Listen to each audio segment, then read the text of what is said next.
Welcome to Cannabis Health Radio, a podcast where we share stories from people around the world who are using cannabis as medicine. The information is meant to raise awareness about the health benefits of cannabis, but should not be taken as medical advice. Now, here are your hosts, Ian Jessop and Corey Yelland. And we welcome you to another episode of Cannabis Health Radio. I'm Ian Jessop. And I'm Corey Yelland.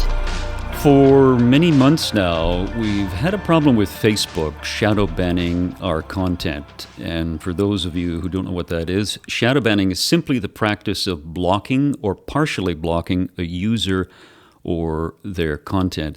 And I've noticed over the last number of months, and I guess the last maybe year and a half, that our Facebook page activity has dropped dramatically compared to when we first started this 5 years ago. But I guess that's just something that we're going to have to live with for the time being. Now, our second big tech problem is with YouTube. And our dear friend Mark in Belgium generously donates his time to post our podcasts on YouTube. And over the course of the last several months, we've been experiencing a similar issue with YouTube, which has blocked some of our podcasts and has deemed our content to be suitable only for those over the age of 18.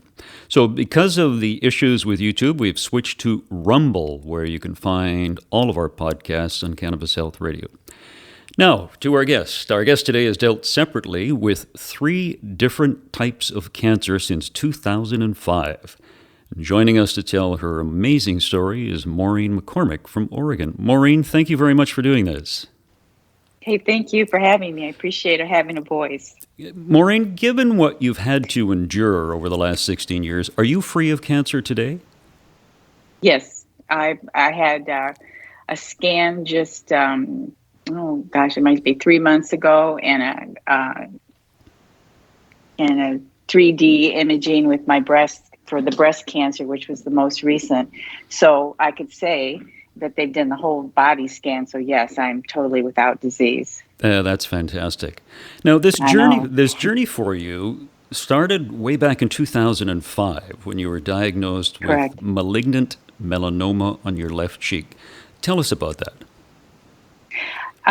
Well, I have sailed up there in the San Juan Islands and the Gulf Islands there with my husband for years. And one morning I woke up and I saw there was blood all over the pillow. And I went into the doctor and I said, there's something going on with my cheek. This isn't right. And now that doctor didn't want to go with it that year. So I had to go back a year later and say, something's going on. I insist that something get done here. And so they did a biopsy and determined that it was malignant melanoma on my left cheek. And I had a WLE section of it.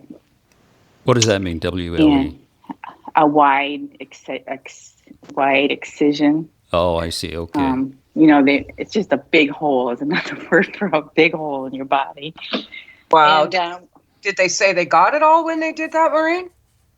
Yeah. Well, when I went to the first surgeon meeting, I didn't have my husband come with me because I thought it was no big deal because he was just going to take the Band-Aids off. But then at that time, that surgeon told me that it was malignant melanoma, and because it was on the head, it was very critical, and that I probably would not survive this, and that I should go home and get my affairs in order because there's no cure. Wow. Well, I wasn't going to take that one lying down. So, and I'd had experience before getting rid of a thyroid issue with raw foods, so it was natural for me to look for plant medicine. And I just started Googling, and I ran across Rick Simpson Oil. Now I had to do all the investigation and figuring it all out myself, and because there was no support at the time, and so I did that and got through it. So when you say no, did you make it yourself or? I did. I started making it myself, and then I discovered that we had a dispensary located nearby called Stony only that was really proactive in, medicine for one, because we were just getting prescription marijuana in Oregon. So they were proactive that way. And they were also giving doses of it to the Shriners Hospital, their RSO that they made up. And so that made me feel pretty good too. So I started buying from them. And but I also wanted to check. I had a meeting with one of their people in the company, and I wanted to determine whether I was doing it accurately of all the studying I did on it, And so she listened to me for about an hour and said yes. Anyway, it's not that difficult. It's not difficult, people. But she did. I know there was one time I came in there and I said, my husband doesn't like me being so stoned all the time. He thinks I'm losing my mind. And she said, well, you have an option there. It's either chemo or this. What's it going to be? It is your chemo. And that put it in perspective for me.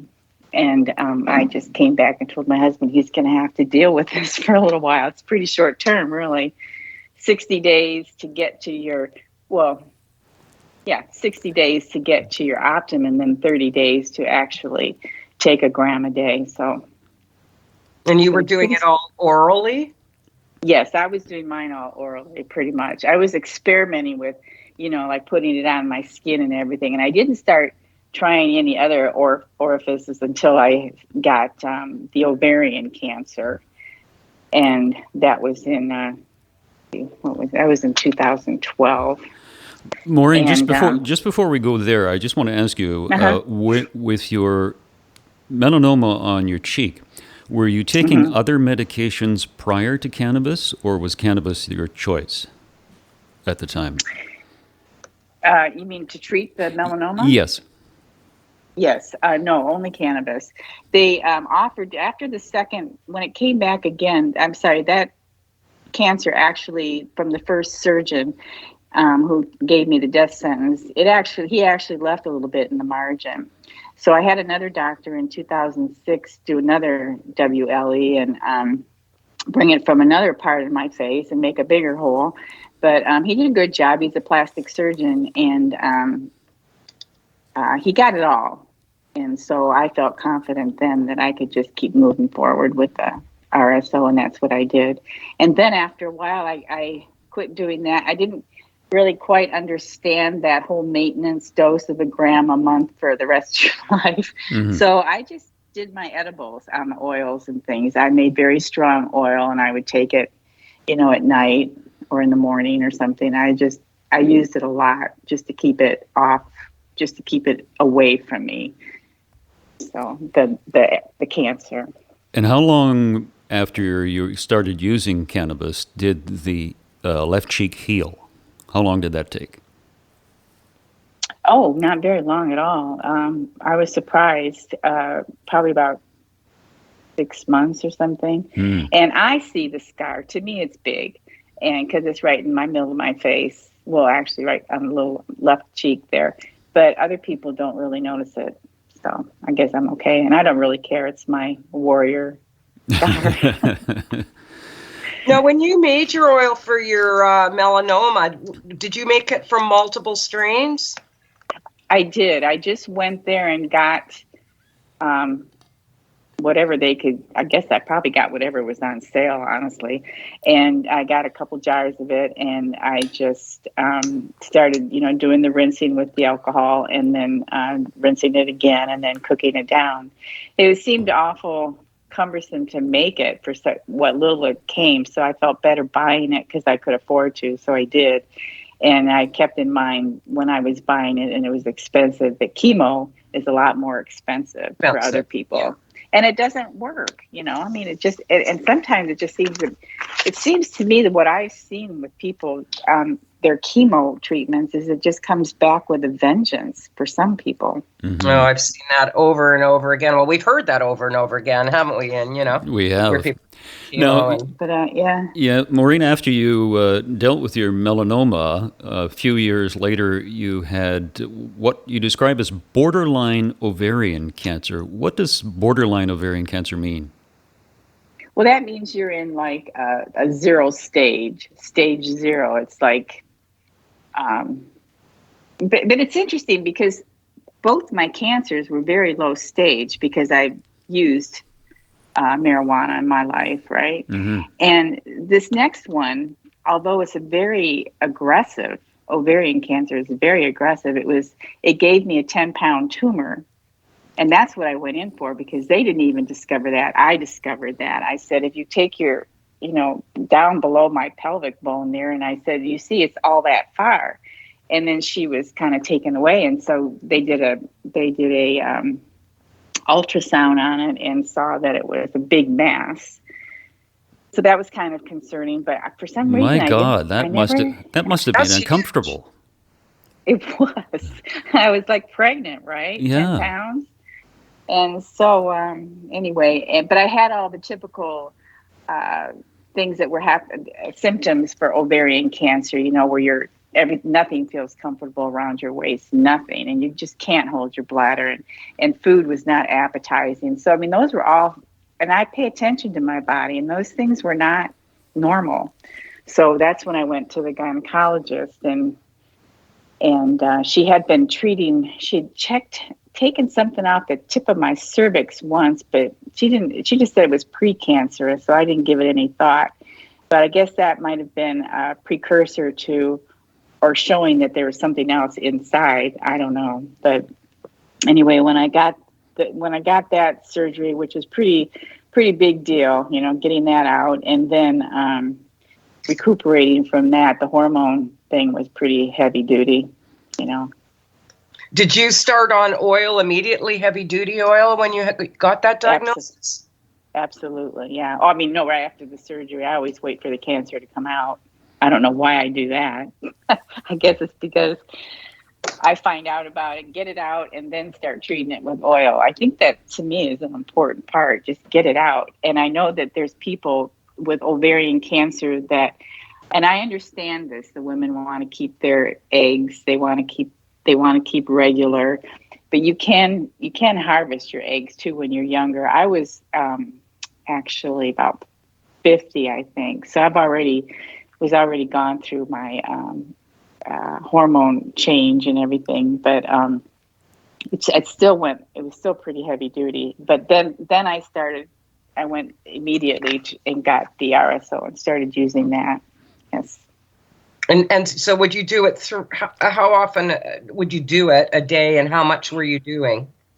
Well, I would do the protocol where you get yourself up to 1 gram a day, and I would just, put rice amounts on my finger, and I do 2 or 3 a day, as much as I could handle, until I could, the 60 days were up, and then I would go for that 30-day heavy duty dose. And I did it under my tongue. I might have tried it once or twice vaginally, because I heard that that's another way. But I knew from my other one that I could get it for sure orally, so I did that. It's just this last cancer that I found out you can put it even in your belly button and stuff. Is that correct? Yeah, although personally I wouldn't rely on that for something like cancer.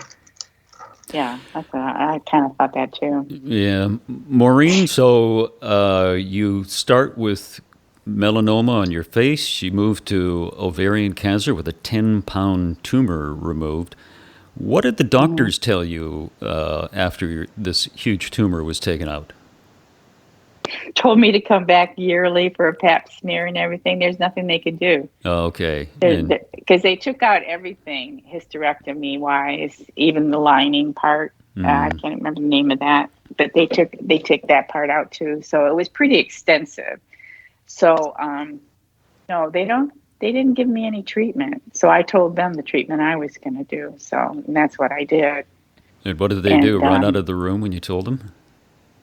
Well, see, nobody likes to hear that. They really don't, because they think I'm trying an alternative source. The first one with the dermatologist, she had a panic attack. She just told me that a couple of years ago, because we'd actually kind of gotten antagonistic toward each other a little bit, because I'm just trying to stay alive and she was trying to keep me alive, but we had different ways of looking at it. So, and I understand their look too, but because they think we're just killing ourselves, but we're not. No, certainly not. Now, in April of 2020, you were diagnosed with breast cancer. And after going through all the cancers that you had, what was going through your mind when you were given a diagnosis of cancer for the third time? Well, to tell you the truth, I had already gone and gotten one of those genetic things because I thought, okay, melanoma and breast cancer relate, and so does ovarian cancer. So I kind of thought that this was before the breast cancer, and I thought maybe I was genetically predisposed to this, but I'm not. But it does run in my family, but genetically it did not come up that way. So your breast cancer diagnosis, once you were given that, you went on cannabis oil right away? Yes, after she took it out. Now this surgeon had a certain protocol that she wanted me to follow. And now this was during COVID time, so it was all done online. And she said, if you had to have a breast cancer, this is probably the best one to have. And I thought, well, that's good. That's a good sign. And then, so I figured maybe I can get a lumpectomy out of this. So I said, am I okay to get a lumpectomy? And she said, yeah, it's small enough. And we can do that with the understanding that you have to follow the protocol, which would be radiation and hormone. It's not replacement, cessation. And I thought, well, yeah, whatever. So anyway, I said, well, I would like to I said, yes, I would like to have the surgery. So, and I'd like to have it be a lumpectomy. But then after I had the lumpectomy and I went back and told her I was on the oil, she was pretty upset with me. And again, kind of came to blows and kind of was nasty. Another doctor being nasty and saying that, well, do you want me to go ahead and schedule your full mastectomy? Your complete total mastectomy? And I said, no, I don't. If I need to, I'll certainly be glad to do that. But right now I want to use the oil. And I just left it that way. Sorry to interrupt here. Did you do any of that chemo then? And also, what kind of breast cancer did you have, please? It's ductal. It was a ductal carcinoma. Let me see, where was it? Was it hormone driven? Ductal breast cancer, right breast. It, let's see. She did say, what did she say? See, that stuff's kind of confusing to me. That's why I feel, it's HER negative, PR positive. Okay, yeah. So estrogen positive. Yeah. So, okay, so hormone driven breast cancer. Okay. But I don't have any hormones. See, I mean, they took them all out with the hysterectomy. So I'm thinking, why do you want to take me off my any hormones that I have? And she goes, well, there's a lot of things that create hormones in your body. And I said, well, I understand that, but right now, the other oncologist is talking about wanting me to be on some kind of a bone therapy, intravenous bone therapy, because my bones are so bad. So it doesn't make sense to me to. And the radiation, I didn't want that to get close to any of my bones, having osteoporosis. So anyway, I just made the judgment. So you didn't do any of the protocols they wanted as far as treatment? No, I didn't. And when I went back to my gynecologist for the next year, mostly I like to find out what that CA 125 is and get a PAP. But and I told her about my issue with them and the hormone driven and all that stuff. And she says, well, you might consider Dr. B. She's new to Kaiser and she's come from Taiwan, and she treated in, where did she treat?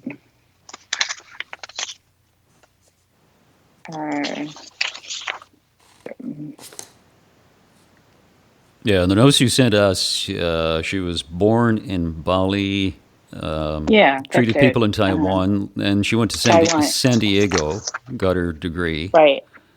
Got her degree in oncology and is treating. And I also found somewhere where it says if you are losing weight or if you have pain, that's when you call your oncologist. Well, for some reason, I was losing a lot of weight. The RSO was dumping a lot of acid in my system, and I wasn't taking antacid pills. And so I lost 20 pounds. I lost 20 pounds on the hysterectomy surgery, and then I lost another 20 pounds on this breast surgery. And so, I mean, I had some to lose. It was okay, but it's not the Weight Watchers program you want to be on, is it? Right. No, not really. Yeah. Not at all. If you're enjoying our podcast, we'd love it if you'd subscribe, rate, and write a review about Cannabis Health Radio on your social media platforms, because that helps us reach more people who could benefit from this information. And we'd very much like to thank our listeners for supporting us and sharing our podcasts with others who benefit from hearing these testimonials about the healing powers of cannabis. Are you looking for quality RSO or have questions about how to take it? Al Morenton with MyFitLife is our new trusted wellness partner, and Al is offering something really special for you, a completely free 30-minute consultation to discuss your specific health challenges. Al will give you honest advice about his cannabis products and wellness supplements that might help your situation. Ready to get real answers? Go to myfitlife.net/cannabis health to schedule your free consultation and mention Cannabis Health Radio to receive 20% off anything you decide is right for you. Thank you for listening to Cannabis Health Radio.